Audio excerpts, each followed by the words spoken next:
এই পৃথিবীর সবচেয়ে শান্তি কোথায় জানো? প্রকৃতির কুলেই হয়তো। আর সেই প্রকৃতিই যেন হাতছানি দিয়ে ডাকে উৎমাচড়া, তুরংচড়া আর বিছনাকান্দির বুকে। প্রত্যেকটা ভ্রমণ একটা গল্প, আর এই গল্পটা শুধু জায়গার নয়, এটা হৃদয়ের অনুভূতির। আমি পা রেখেছিলাম এক নতুন অভিজ্ঞতার পথে।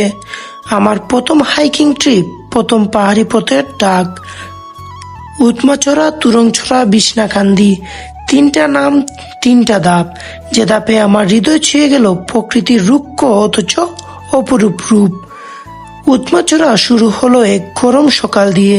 রোদের জলকানি, মাথার উপর খালি আকাশ, আর সামনে স্রোতধারা বয়ে চলেছে পাহাড়ি পাথরের গা বেয়ে।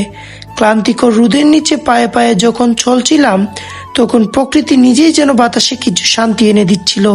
জিরিপথের পানিতে পা ভিজিয়ে পাওয়া ঠান্ডা একটু অনুভূতি, আর সামনের পাথরের পথটা যেন ডাক দিচ্ছিল আরো গভীরে যাওয়ার। উৎমাচড়ার সৌন্দর্যে হৃদয় যখন ভরে উঠেছিল, তখন জানতাম না সামনে অপেক্ষা করছে আরো চ্যালেঞ্জিং এক অধ্যায়। আমরা ধীরে ধীরে রওনা হলাম তুরংচড়ার পথে। সূর্য তখন ঠিক মাথার উপর, চারপাশে গরম বাতাস, রুক্ষ পাহাড়ি পথ। রোদে পাহাড়গুলো জ্বলছে, পায়ের নিচে মাটি শুকিয়ে ধুলা হয়ে উঠছে, কিন্তু তবুও সেই পথ এক অন্যরকম টান নিয়ে টেনে নিচ্ছিল আমাদের। পাহাড়ি ঝোপঝাড় আর সংকীর্ণ পাথুরে পথ পেরিয়ে আমরা এগোচ্ছিলাম। বাঁদিকে পাহাড়, ডান দিকে নিচু খাদ, মাঝে এক চিকন পথ। মাঝে মাঝে জুতার নিচে পাথর সরে যাচ্ছে, আর তখনই বোঝা যাচ্ছিল এটা শুধু হাইকিং না, এটা বিশ্বাস আর সাহসের এক পরীক্ষা।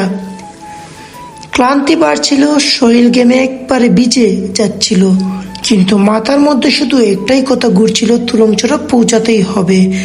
একবার পৌঁছালেই সব কষ্ট সার্থক হবে। কিছু দূর হাঁটার পর চোখে পড়ল পাহাড়ের ফাঁকে ছোট্ট একটা ঝর্ণা। কেউ কেউ সেই ঝর্ণার পানি মুখে দিল, কেউ মাথায় ঢেলে নিল ঠান্ডা এক চাপটা। যেন শরীর আর মন দুইটাই আবার নতুন করে জেগে উঠল।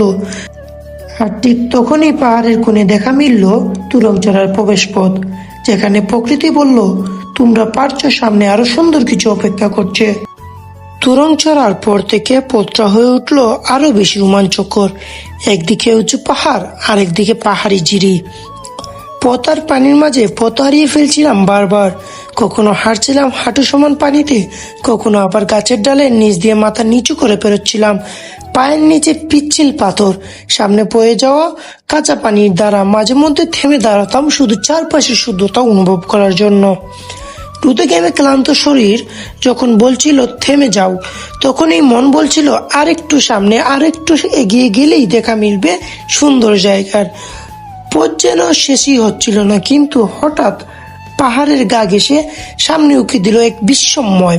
কাচের মতো স্বচ্ছ পানি, চারপাশে সবুজ পাহাড়, আর দূরে ভারতের সীমান্ত ঘেঁষে বিছানো পাথরের রাজ্য। সেটাই ছিল বিছনাকান্দি। আমরা চুপচাপ দাঁড়িয়ে রইলাম কিছুক্ষণ। কেউ ছবি তুললো, কেউ পানিতে পা ডুবিয়ে বসে রইল। আর আমার মনে হচ্ছিল এই একটুকরো শান্তি তো খুঁজে বেরিয়েছিলাম এতটা পথ পেরিয়ে।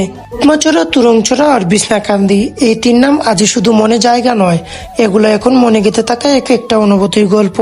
যারা পাশে ছিল, পথ দেখিয়েছে, হাসিয়েছে, তাদের প্রতি রইল গভীর ভালোবাসা। এই যাত্রা শেষ, কিন্তু পরের গন্তব্যের অপেক্ষা এখন থেকেই শুরু। আবার দেখা হবে অন্য কোনো পথে, অন্য কোনো স্বপ্নে।